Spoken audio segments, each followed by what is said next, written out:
ನಮಸ್ತೆ. Watch Kannada serial ಚಾನಲ್ಗೆ ಸ್ವಾಗತ. ಮೊದಲು ನಮ್ಮ ಚಾನಲ್ನ ಸಬ್ಸ್ಕ್ರೈಬ್ ಮಾಡಿಕೊಡಿ, ನಂತರ ವಿಡಿಯೋನ ಪೂರ್ತಿಯಾಗಿ ನೋಡಿ. ಇನ್ನು ಪ್ರಾರಂಭದಲ್ಲಿ ಗೌರಿ ಮತ್ತು ವಿವೇಕ್ ಇಬ್ಬರು ಕೂಡ ಮನೆಗೆ ಬರ್ತಾ ಇರ್ತಾರೆ. ಬರುವಷ್ಟರಲ್ಲಿ ಇಲ್ಲಿ ಮನೆಯಲ್ಲಿ ಸರಿತಾ ಹೇಳ್ತಾಳೆ ಅವಳ ಅತ್ತೆ ಹತ್ರ ಹಾಗೆ ಆಶನ ಹತ್ರ ಎಲ್ಲ ಹೇಳ್ತಾ ಇರ್ತಾಳೆ, ನೋಡು ಇನ್ನೇನು ಗೌರಿ ಬರ್ತಾಳೆ, ಅವಳ ಹತ್ರ ನೀವು ಯಾರಾದರೂ ಮಾತಾಡಿದರೆ ಆ ಕ್ಷಣನೇ ನಾನು ಈ ಮನೆ ಬಿಟ್ಟು ಹೊರಗೆ ಹೋಗ್ತೇನೆ. ನಿಮ್ಗೆ ನಾನು ಹೇಳಿದ್ದೇನೆ, ಎಲ್ರಿಗೂ ಎಚ್ಚರದಿಂದ ಕೇಳಿಸ್ಕೊಳ್ಳಿ. ಆಶಾ, ನಿನಗೆ ನಾನು ಸ್ಪೆಷಲಾಗಿ ಹೇಳ್ತಿದ್ದೇನೆ, ನೀನೇ ಅವಳ ಹತ್ರ ಮಾತಾಡೋದು. ನೋಡು, ಅವಳ ಹತ್ರ ಏನಾದರೂ ಮಾತಾಡಿದರೆ ನಾನಂತೂ ಈ ಮನೇಲಿ ಇರಲ್ಲ. ಇದನ್ನ ನಿಮಗೆ ವಾರ್ನಿಂಗ್ ಅಂತ ಹೇಳಿ ಕೊಡ್ತಾ ಇದ್ದೇನೆ, ನೋಡ್ತಾ ಇರಿ ಅಂತ ಹೇಳ್ತಾಳೆ. ಇನ್ನು ಆವಾಗ ಮೋನಿಕಾ ಬಂದು ಹೇಳ್ತಾಳೆ, ಅಯ್ಯೋ ಅತ್ತೆ, ನಿಮ್ಮ ಮಾತನ್ನು ನಾವು ಯಾವತ್ತೂ ತೆಗೆದು ಹಾಕಲ್ಲ. ನೀವು ಹೇಗೆ ಹೇಳ್ತೀರೋ ಹಾಗೆ. ನಾನಂತೂ ಆ ಗೌರಿ ಹತ್ರ ಮಾತೇ ಆಡಿಸಲ್ಲ ಅಂತ ಹೇಳ್ತಾಳೆ. ಇನ್ನು ಚಂಚಲನು ಅದೇ ಹೇಳ್ತಾಳೆ. ಇನ್ನು ಗೌರಿ ಮನೆಗೆ ಬರ್ತಾಳೆ. ಮನೆಗೆ ಬಂದಾಗ ಗೌರಿ ಬರುವ ಅವಸರದಲ್ಲಿ ಬ್ಯಾಗನ್ನು ಕಾರಲ್ಲೇ ಬಿಟ್ಟು ಬಂದಿರ್ತಾಳೆ. ಆವಾಗ ವಿವೇಕ್ ಅದನ್ನು ಹಿಡ್ಕೊಂಡು ಬರ್ತಾನೆ. ಗೌರಿ ಮುಂದೆ ಬರ್ತಾಳೆ, ಈ ವಿವೇಕ್ ಹಿಂದೆ ಬ್ಯಾಗ್ ಹಿಡ್ಕೊಂಡು ಬರ್ತಾನೆ. ಬ್ಯಾಗ್ ಹಿಡ್ಕೊಂಡು ಬಂದದ್ದು ನೋಡಿ ಚಂಚಲ ಹೇಳ್ತಾಳೆ, ನೋಡಿ ನಾವು ಹೇಳಿದ್ದೇ ಬೇರೆ, ಇಲ್ಲಿ ಆಗ್ತಾ ಇರೋದು ಬೇರೆ. ಇಲ್ಲಿ ನೋಡಿದರೆ ನಿಮ್ಮ ಮಗ ಅವಳಿಗೆ ಸೇವೆ ಮಾಡ್ತಿದ್ದಾನೆ, ಅವಳ ಬ್ಯಾಗನ್ನು ನಿಮ್ಮ ಮಗನೇ ಹಿಡ್ಕೊಂಡು ಬರ್ತಿದ್ದಾನೆ ನೋಡಿ ಅತ್ತಿಗೆ ಅಂತ ಹೇಳ್ತಾಳೆ. ಇನ್ನು ವಿವೇಕ್ ಅವನ ನೋಡಿ ಬ್ಯಾಗನ್ನು ಕೆಳಗೆ ಹಾಕಿ ಅಲ್ಲಿಂದ ಹೋಗ್ತಾನೆ. ಇನ್ನು ಗೌರಿ ಯಾರ ಹತ್ರ ಎಷ್ಟೇ ಮಾತಾಡ್ಸಿದ್ರು ಯಾರೂ ಮಾತಾಡ್ತಿರಲ್ಲ, ಅವಳು ಕೂಡ ಹೋಗ್ತಾಳೆ.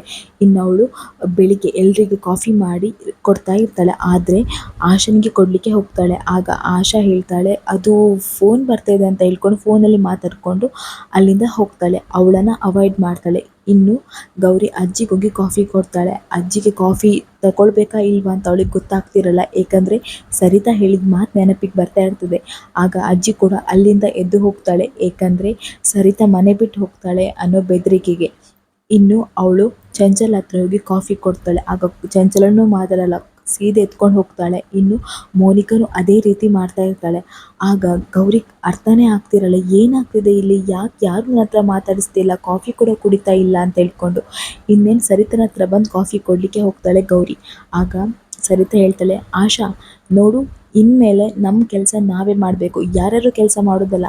ನನಗೆ ಕಾಫಿ ಬೇಕಿದ್ರೆ ನಾನೇ ಮಾಡ್ಕೊಳ್ತೇನೆ, ಬೇರೆಯವ್ರು ಮಾಡಿದ ಕಾಫಿ ನಾನೇನು ಕುಡಿಯಲ್ಲ ಅಂತ ಹೇಳಿ ಅಲ್ಲಿಂದ ಹೋಗ್ತಾಳೆ. ಇನ್ನು ಆಶಾ ಅಡುಗೆ ಮನೇಲಿರ್ತಾಳೆ, ತರಕಾರಿ ಕಟ್ ಮಾಡ್ತಾ ಇರ್ತಾಳೆ. ಆಗ ಅಲ್ಲಿಗೆ ಗೌರಿ ಬಂದು, ಅತ್ತೆ ನಾನು ತರಕಾರಿ ಕಟ್ ಮಾಡ್ತೇನೆ ಅಂತ ಹೇಳ್ತಾಳೆ. ಆದರೆ ಆಶಾ ಅವಳ ಮಾತನ್ನು ಕೇಳಿಸ್ಕೊಳ್ಳೋದೇ ಇಲ್ಲ, ಅವಳ ಪಾಡಿಗೆ ಅವಳು ಕೆಲಸ ಮಾಡ್ತಾ ಇರ್ತಾಳೆ. ಆಗ ಗೌರಿ ಹೇಳ್ತಾಳೆ, ಅಲ್ಲ ಅತ್ತೆ ಏನಾಯಿತು, ನಾನು ಕೂಡ ನೋಡ್ತಾ ಇದ್ದೇನೆ, ಆವಾಗಿಂದ ಯಾರು ನನ್ನ ಹತ್ರ ಮಾತಾಡಿಸ್ತಾ ಇಲ್ಲ, ನಾನು ಕಾಫಿ ತಂದು ಕೊಟ್ಟರೆ ಯಾರು ಕುಡಿತಾನೂ ಇಲ್ಲ, ಏನಾಯಿತು ಅತ್ತಿಗೆ ಅಂತ ಹೇಳ್ತಾಳೆ. ಆಗ ಆಶನಿಗೆ ಮಾತಾಡಬೇಕಂತೇಳಿ ತುಂಬ ಆಸೆ ಇರ್ತದೆ, ಆದರೆ ಸರಿತನ ಮಾತಿಗೆ ಕಟ್ಟು ಬಿದ್ದು ಅವಳಿಗೆ ಹೆದರಿ ಅವಳು ಮಾತಾಡಲ್ಲ. ಇನ್ನು ಅವಳು ಒಂದು ಪುಸ್ತಕದಲ್ಲಿ ಎಲ್ಲ ಕೂಡ ಬರೀತಾಳೆ.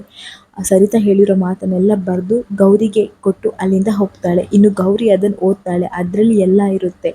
ಏನಂದರೆ ಆಶಾ ಹೇಳ್ತಾಳೆ, ಗೌರಿ ನಮ್ಮನ್ನು ಕ್ಷಮಿಸ್ಬಿಡಮ್ಮ, ನನಗೆ ನಿನ್ನ ಹತ್ರ ಮಾತಾಡಲಿಕ್ಕೆ ತುಂಬಾ ಆಸೆ ಇದೆ, ಆದರೆ ಏನು ಮಾಡಲಿ, ಸರಿತಾ ಅಕ್ಕ ಯಾರ ಹತ್ರನೂ ಮಾತಾಡಬಾರ್ದು, ಯಾರು ನಿನ್ನ ಹತ್ರ ಮಾತಾಡಬಾರ್ದು ಅಂತ ಹೇಳಿ ಕಂಡೀಷನ್ ಹಾಕಿದ್ದಾರೆ. ಅಷ್ಟೇ ಅಲ್ಲ, ಅದು ಬೆದರಿಕೆ ಅಂತಲೇ ಅಂದ್ಕೊ. ಏನಾದರೂ ನಾವು ಯಾರಾದರೂ ನಿನ್ನ ಹತ್ರ ಮಾತಾಡಿದರೆ ಅವ್ರು ಆ ಕ್ಷಣನೇ ಮನೆ ಬಿಟ್ಟು ಹೋಗ್ತಾರೆ ಅಂತ ಹೇಳಿದ್ದಾರೆ. ಆ ಹೆದರಿಕೆಯಿಂದ ನಾವು ಯಾರೂ ನಿನ್ನ ಹತ್ರ ಮಾತಾಡ್ತಿಲ್ಲ, ಗೌರಿ ಏನೂ ತಪ್ಪು ತಿಳ್ಕೊಳ್ಬೇಡ ಅಂತ ಹೇಳಿ ಆ ಲೆಟರಲ್ಲಿ ಬರೆದಿರ್ತದೆ. ಆಗ ಗೌರಿಗೆ ಅದನ್ನು ಓದಿ ತುಂಬಾ ಬೇಜಾರಾಗುತ್ತೆ. ಇನ್ನು ಈ ಕಡೆ ಶ್ಯಾಮ್ ಮತ್ತು ಚಿನ್ನು ಇಬ್ಬರು ಕೂಡ ಜಾಗಿಂಗ್ ಮಾಡ್ತಾ ಇರ್ತಾರೆ. ಜಾಗಿಂಗ್ ಅಂತ ಹೇಳಿದರೆ ಶ್ಯಾಮ್ಗೆ ಚಿನ್ನು ಟ್ರೈನಿಂಗ್ ಕೊಡ್ತಾ ಇರ್ತಾಳೆ, ಯಾವ ರೀತಿ ಸ್ಟ್ರಾಂಗ್ ಆಗಿರಬೇಕು, ಸ್ಟ್ಯಾಮಿನಾ ಯಾವ ರೀತಿ ಇರಬೇಕು ಅಂತ ಹೇಳ್ಕೊಂಡು. ಆದರೆ ಶ್ಯಾಮ್ಗಂತೂ ಓಡಲಿಕ್ಕೆ ಆಗ್ತಿರಲ್ಲ, ಅವನು ಕೆಳಗೆ ಬಿದ್ದು ಬಿಡ್ತಾನೆ. ಹೇಳ್ತಾನೆ, ಅಯ್ಯೋ ಕೋಚಮ್ಮ, ನನಗಂತೂ ಆಗ್ತಿಲ್ಲ, ನನಗಂತೂ ಸ್ಟ್ಯಾಮಿನಾನೇ ಇಲ್ಲ, ನನ್ನ ಸ್ಟ್ಯಾಮಿನಾ ಎಲ್ಲ ಹೋಯಿತು, ನನ್ನ ಕೈಲಂತೂ ಆಗ್ತಿಲ್ಲ ಅಂತ ಹೇಳ್ತಾನೆ.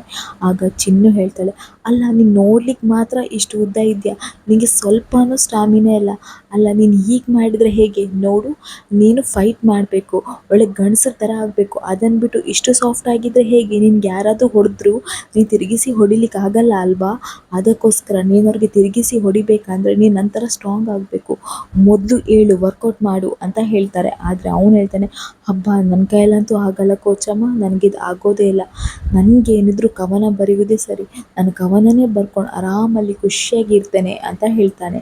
ಆಗ ಅವಳು ಹೇಳ್ತಾಳೆ, ಸಾಕು ಮಾಡು ನಿನ್ನ ಕವನ, ಯಾವಾಗ ನೋಡಿದ್ರು ಕವನ ಕವನ ಅಂತ ಹೇಳ್ತಾನೆ ಇರ್ತೀಯ ಅಲ್ವಾ ಅಂತ ಹೇಳ್ತಾನೆ.